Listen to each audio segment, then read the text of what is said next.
অনা লাইফস্টাইলের অন্যতম একটি ব্লগে আপনাদের সবাইকে ওয়েলকাম। আশা করি সবাই ভালো আছেন আর সুস্থ আছেন। দেখুন, সকাল সকাল উঠে গিয়েছি, এখন বাজে ঘড়িতে 8টা। আর 8টা, তবুও দেখুন কতটা কুয়াশা, চারদিক এতটাই ঢাকা যে কাউকেই চোখে দেখা যাচ্ছে না। মকর সংক্রান্তি আজকে, তাই সবাইকে অনেক অনেক শুভেচ্ছা এই মকর সংক্রান্তি। আমরা বাঙালিরা বিশেষ করে এই মকর সংক্রান্তির দিন পিঠে পুলি এসব খেয়ে থাকি, তাই আজকে আমি বানাতে চলবো সেই পিঠে পুলি। আজকে আমার প্রিয় টুসি পিঠে বানাবো, সেটাই আজকে আপনাদের সাথে শেয়ার করব। মনে করা হয় মকর সংক্রান্তির মরশুমে নতুন ফসল ওঠার প্রথম দিন ও শীতকালের শেষ দিন। সংক্রান্তির সঙ্গে জড়িয়ে আছে বাঙালির বেশ কয়েকটি নিয়ম আচরণ, সাথে পিঠে খাওয়া। তো চলুন আজকে আপনাদেরকে সবটাই দেখাবো। এটা কি করে মোটা করবে? হ্যাঁ, মোটা করবে, মানে এটা একটা বড় করবে। দেখি তো। আর এটা একটু লম্বা হবে। এটা বড় হবে না তো? না, ওরা খুলে ওই তুলা দিয়ে করে দিবে। না, এটা এইরকম বড় হবে না, মোটা হবে। বড় বললেই করে দিবে, বড় হবে না। ওরা দিবে তো। শীতকালে তোশক বানানো, লেপ বানানোর জন্য কাকুরা দাদারা এদিক থেকেই যাতায়াত করে, তো আমি ওদেরকে ডেকেছিলাম। তো আজকে ওনাদের কাছ থেকেই আমাদের যে বালিশগুলো আছে ছেলের, সেগুলো ছোট হয়ে গেছে, তো ওগুলোকেই তুলোগুলো বের করে নতুন করে করা হবে, তার জন্য এই দাদাকে ডাকা হয়েছে। তো এই দাদা এগুলো দেখে ভালো করে এগুলো বানিয়ে দেবে।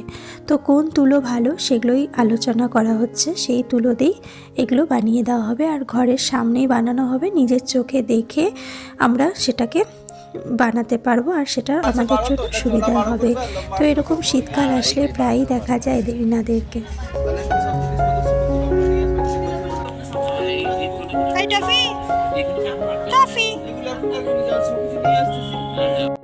তো এখানে আমরা সব দরদাম করছি আর চলে এলাম এবার পিঠে বানাতে।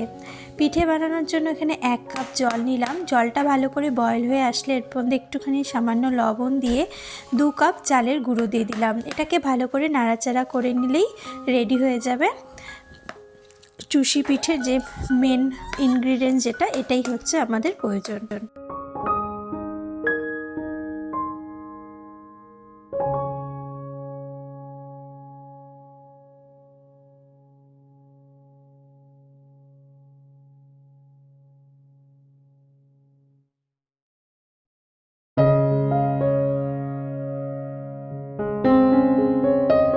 গরম গরম নামিয়ে নিলাম। এরপরে এটাকে ভালো করে হাত দিয়ে এটাকে ম্যাশ করে নিতে হবে।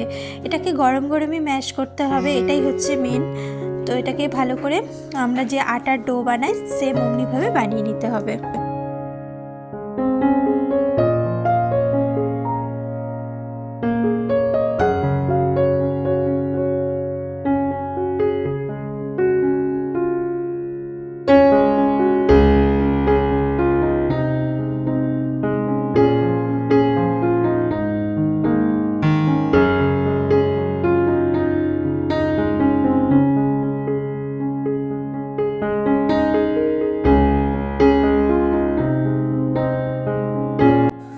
ডো তৈরি করে নিলাম। এর থেকে আমি ছোট ছোট লিচির আকারে ছোট ছোট ডো করে নেব।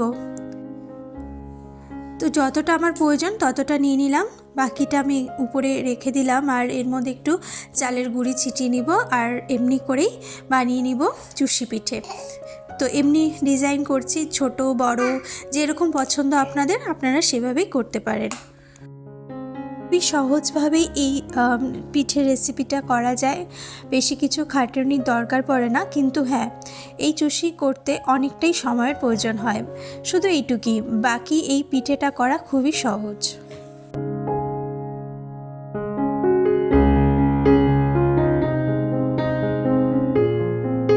আমার এগুলো বানানো একদম রেডি হয়ে গেছে। তো এখানে গুড় নিয়েছি, সাথে একটু পিঠে বেঁচে ছিল যে আটার ডোটা, আর সাথে একটু নারকেল কুড়োনো নিয়েছি।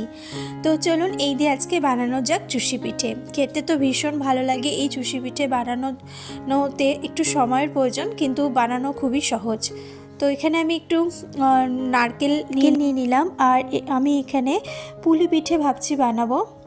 তো তার জন্য একটু ভিতরের যে পুরটা থাকে সেটা আমি রেডি করছি। তো তার জন্য নারকেল নিয়ে নিলাম, তার মধ্যে একটু গুড় দিয়ে দিলাম, আর দিয়ে এটাকে ভালো করে নাড়াচাড়া করবো। আর ওদিকে আমি চুষি পিঠে বানানোর জন্য দুধটাকে ভালো করে বয়েল করার জন্য রেখে দিচ্ছি। যত বেশি বয়েল হবে, যতটা পারবেন ঘনত্বটা রাখবেন, তাহলে ততটা বেশি পিঠেটা অতটাই স্বাদ হবে। তো আমি 1 লিটার দুধ নিয়েছি, আর ওদিকে আমি জাল দিতে বসিয়ে দিলাম। আর এদিকে আমি পুলি পিঠের ভিতরের যে পুরটা হয় সেটা বানাচ্ছি।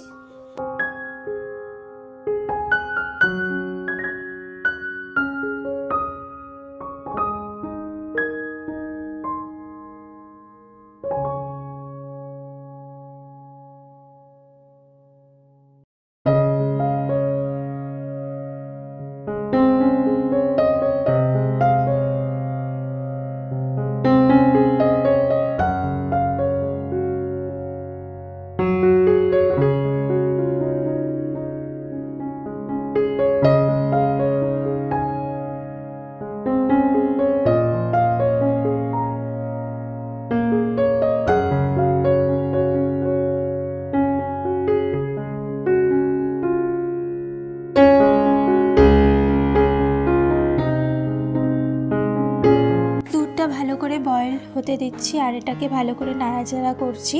এর মধ্যে একটু মালাই হচ্ছে, আর এই মালাইটাই হচ্ছে খুবই টেস্টি হয় দুধটা। আর এর মধ্যে একটু আমি দিয়ে দিলাম এলাচ। তো এটাকে ভালো করে জাল দিয়ে নেব, আর এরপরে আমি চুষিগুলো ছেড়ে দেব। প্রথমেই গুড় বা কোনো মিষ্টি অ্যাড করব না, তাহলে বয়েলটা সহজে হবে না। আর এটা সঙ্গে সঙ্গে নাড়াচাড়াও করতে হবে, না হলে এগুলো একটার সাথে একটা লেগে যাওয়ারও ভয় থাকে।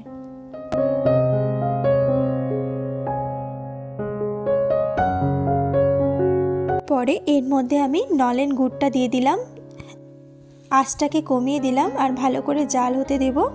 তাহলেই আমাদের চুষি পিঠে একদম রেডি হয়ে যাবে। তো সহজ না বানানো, কতটা সহজ। এর মধ্যে 1 চিমটি একটু লবণ দিয়ে নিলাম। পায়েসে একটু লবণ দিলে খাবারের স্বাদটা দ্বিগুণ বেড়ে যায়।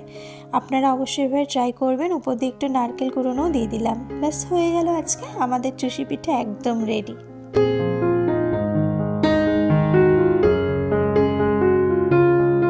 পরে বানাবো পুলি পিঠে।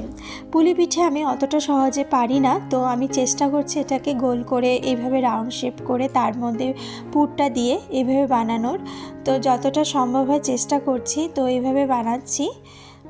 তো এইভাবে বানিয়ে বানিয়ে বাকিগুলো সবগুলো তৈরি করে নেব।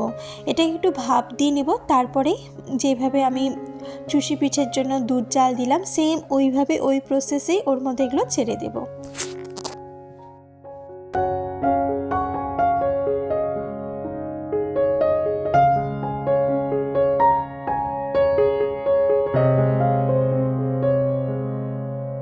পুলি পিঠেগুলো এভাবে তৈরি করে নিলাম, আর এরপরে এগুলোকে ভাপ দিতে বসিয়ে দিলাম। ওদিকে দুধও জাল হচ্ছে। তো এটাকে এবার একটা ঢাকনি দিয়ে ঢেকে রাখবো, বয়েল হতে দেব যতক্ষণ না এগুলো দুদিক থেকে ভালো করে বয়েল না হয়ে যায়। ঢাকনির যে ছিদ্রটা আছে ওটা বন্ধ করে দেব। এদিকে আমার কিছুটা নারকেল ভেতরে পুর দেওয়ার জন্য বেঁচে গেছিলো, এগুলোকে নাড়ুর আকারে তৈরি করে নেব।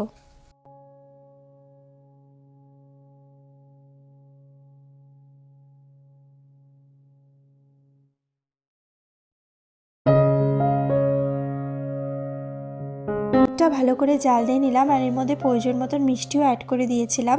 আপনারা যতটা পছন্দ ততটাই মিষ্টি অ্যাড করবেন। এলাচ দিয়ে দিলাম, এতে স্বাদটা আরও ভালো হয়, একটা আলাদাই অ্যারোমা আসে। আর এর মধ্যে এই যে পুলি পিঠেগুলো দেখছেন এগুলো পুরো সেদ্ধ হয়ে গেছে, এরপরে এর মধ্যে ছেড়ে দেব। তো এবার এভাবেই তৈরি করে নিচ্ছি পুলি পিঠে। আর এর মধ্যে একটু খেজুর গুড়ের সন্দেশ ছিল, সেটাও অ্যাড করে দিলাম। এবার এটা তৈরি হয়ে গেল। তো পিঠে পুলি একদম তৈরি হয়ে গিয়েছে, খেতে সত্যি ভালো হয়েছিল। আমি প্রথমবার বানিয়েছি, আপনারাও অবশ্যই এভাবে ঘরে ট্রাই করবেন। তো আমাদের বাংলা সংস্কৃতি আর ঐতিহ্যের অন্যতম গুরুত্বপূর্ণ উৎসব হচ্ছে এই পৌষ পার্বণ, বা যেটাকে আমরা মকর সংক্রান্তিও বলে থাকি। তো এই পৌষ পার্বণ মাসের শেষ দিন আমরা এই পিঠে পুলিটাও খেয়ে থাকি। তো আপনারা অবশ্যই বানাবেন ঘরে, এইভাবে বানিয়ে আমাকেও জানাতে ভুলবেন না। তো যদি ভালো লেগে থাকে আমার এই ব্লগটা, তাহলে অবশ্যই লাইক করবেন, কমেন্ট করে জানাতে ভুলবেন না। নতুন বন্ধু হয়ে থাকলে সাবস্ক্রাইব করতে ভুলবেন না। আর সবাইকে পৌষ সংক্রান্তির অনেক অনেক শুভেচ্ছা। ভালো থাকবেন, সুস্থ থাকবেন, সবাইকে ভালো রাখবেন। ধন্যবাদ।